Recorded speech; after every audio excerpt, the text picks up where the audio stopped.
Hello and welcome to our channel Forensic Science Public Desk India, and now we are with the topic Sexual Offences Part 3 in the Forensic Medicine Lecture 5 Unnatural Sexual Offences we are going to learn and its medical legal importance. Also we are going to focus on a few of the key terms which were not covered in Sexual Offences Part 1 and Part 2.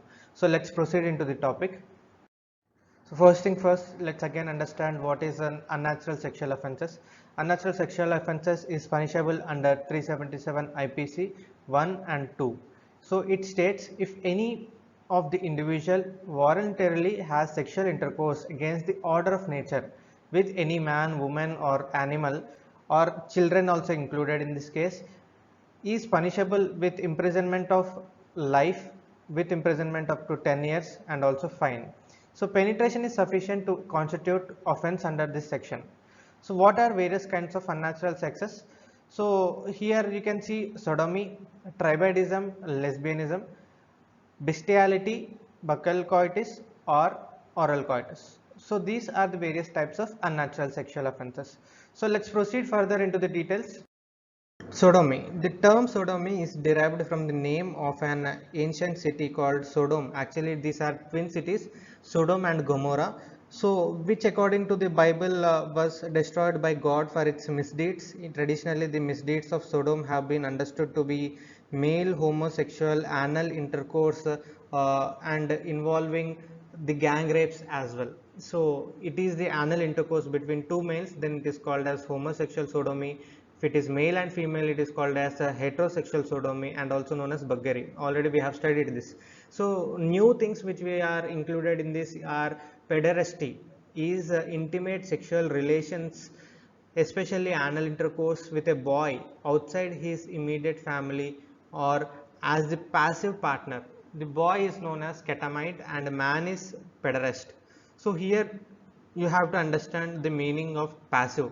So passive partner means the one who is victimized generally, and active partner is one who is very active, one who is actually active in this particular sexual activity. So these two understandings are important to understand further also. Habitual passive agents are called fairies. So generally those who are involving in this particular anal intercourse frequently can be said as habitual passive agents. They are also called as fairies, gays or queens in western countries. Coming to India, they are called as hejras, castrated males, and jananas, they are called as male transvestites, so who will be dressing up like a female. Sodomy. So very important part of this video, and preliminary examination is most basic. Either it can be rape or sexual offense or any other kind of unnatural sexual offenses. First we will be seeing the preliminary examination. In preliminary examination, first is the documentation part, and the permissions will be given by magistrate or in charge of the police station. Must be there before the examination, and the consent should be taken from the patient. So general information like a name, sex, address, occupation, time, date and place of examination, etc. will be taken from the two individuals if they are involved, and the two identifications marks are also noted. So written informed consent should be taken in the case of non-consenting victim.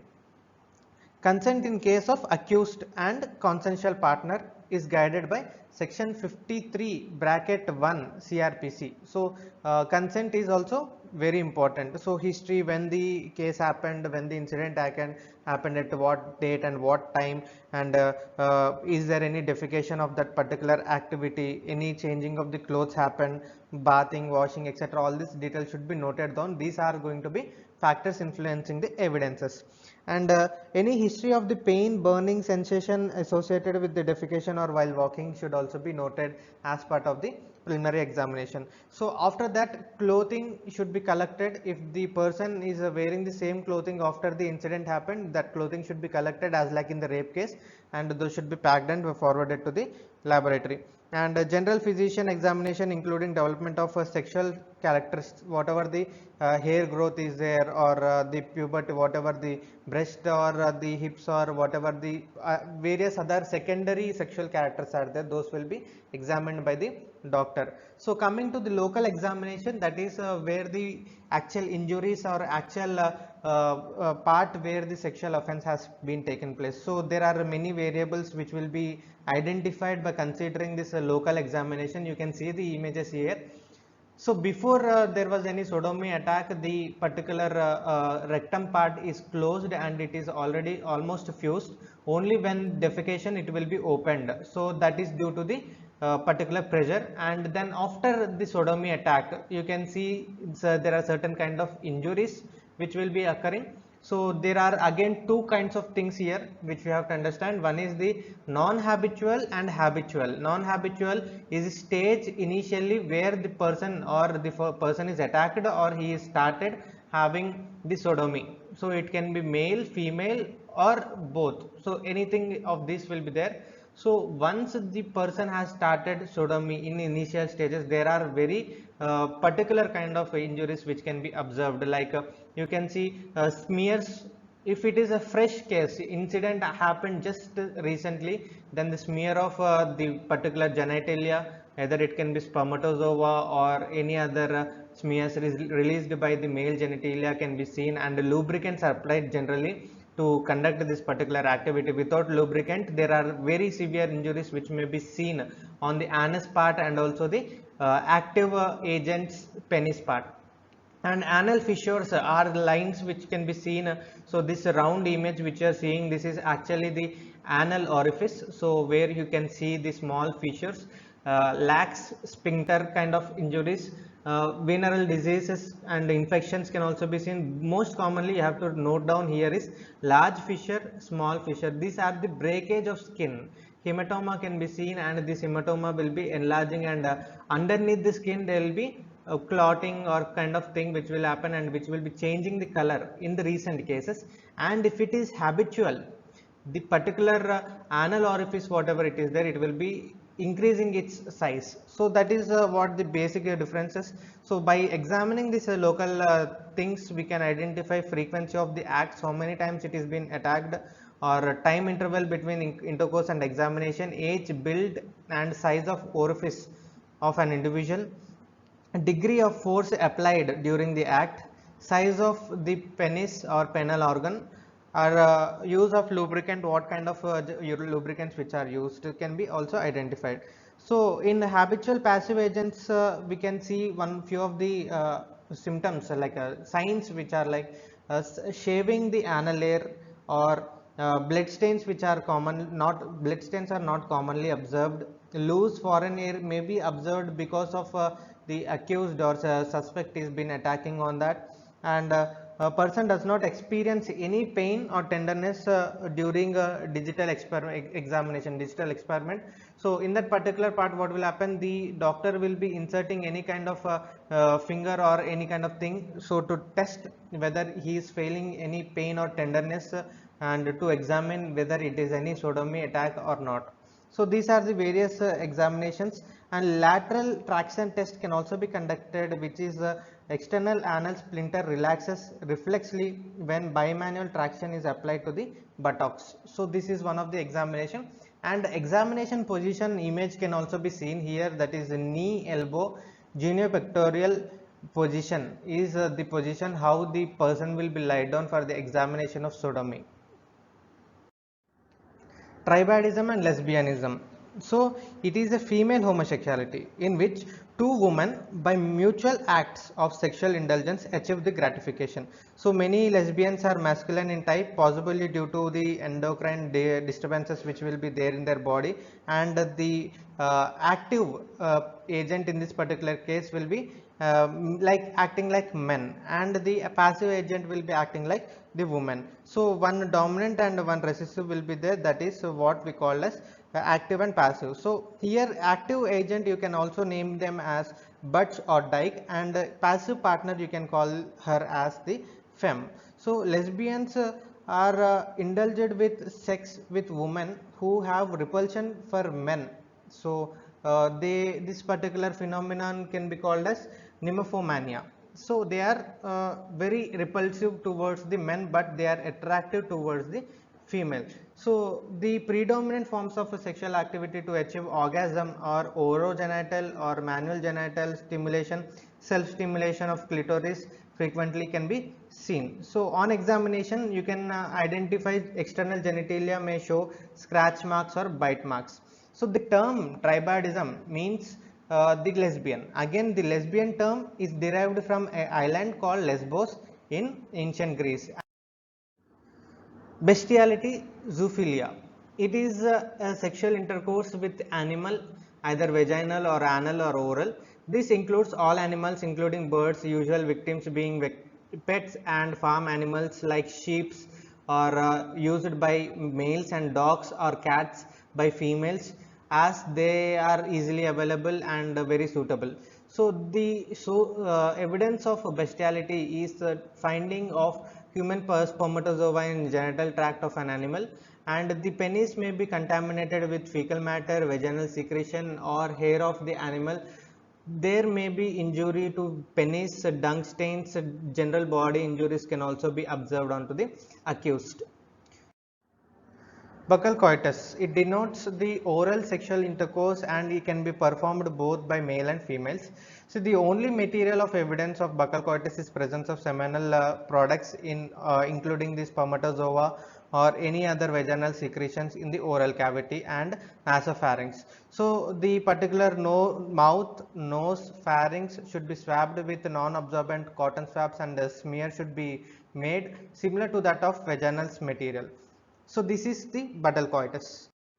So we are with a few of the important key terms which are relevant with unnatural sexual offences. First one, you can say sin of Gomorrah is commonly seen as a term, as a common thing. So according to the Bible, the men of Sodom and Gomorrah, as I have already said, these are the twins. It is desired to perform homosexual gang rape on the angels. So the homosexuality was the reason God poured fiery sulfur on the cities and completely destroying them and all of their inhabitants. So this is how the sin of Gomorrah is noted in from the Bible. And another one, intragluteal coitus can be seen, occurs when the penis is placed between gluteal fold, which may result in edema, contusion, abrasions involving the natal cleft and perianal and anal tissues due to the friction. So this particular injuries can be seen near the anal part. So nymphomania is already studied, abnormal excessive desire in women for sexual intercourse. Two women will be highly interested. So satyriasis is another kind of unnatural sexual offense, morbid and sexual need for desire in man, so most interested to the man. Anilingus, the practice of oral stimulation of anus is anilingus. So urnigism, sexual practice in which sexual desire is only for one of the same sex. Fellatio means oral simulation of penis either by female or males. So it is the same like buccal coitus. So in that also we will be seeing fellator. Cunnilingus means oral stimulation of female genitalia. We are having few of the terms, key terms which are relevant with the sexual perversions.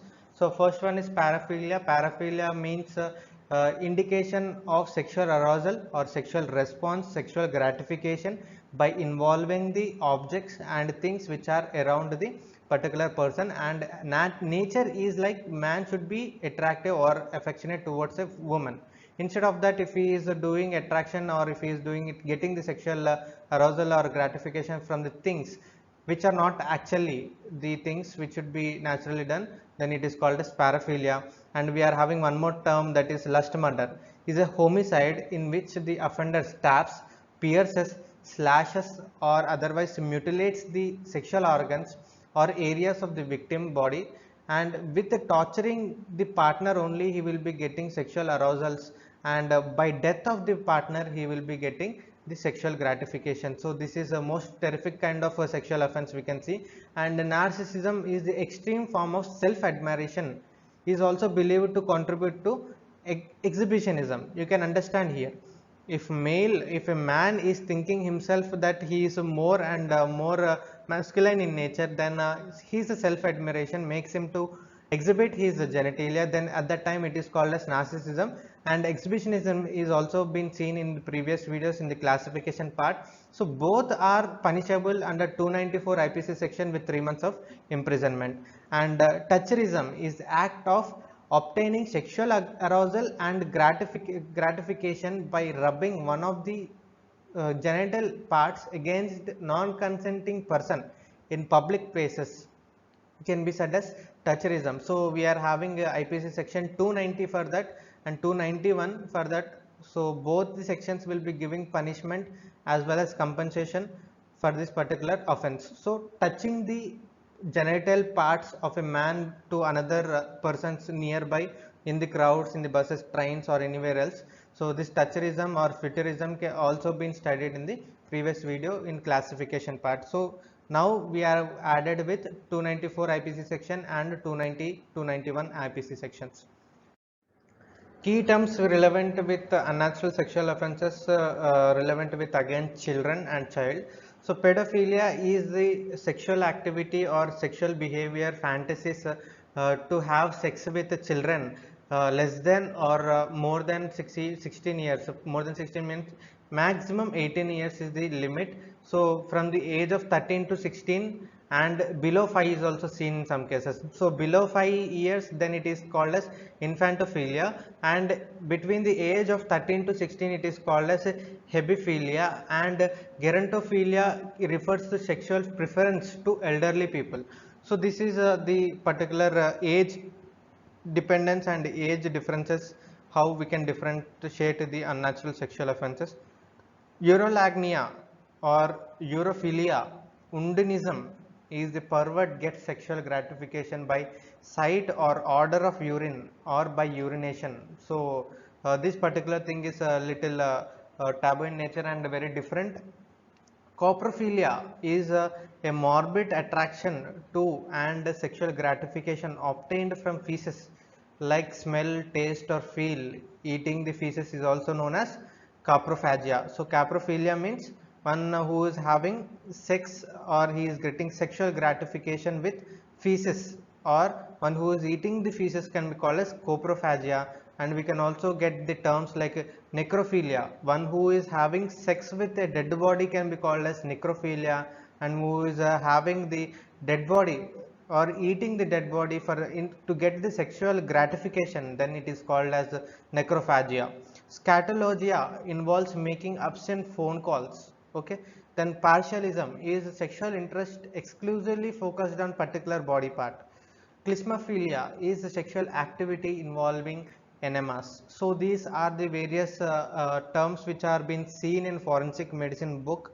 So many of the times there are certain common terms which are asked, like sodomy or tribalism, lesbianism, or masturbation, etc. This kind of unnatural sexual offences, sexual perversion terminology is asked in UGC net.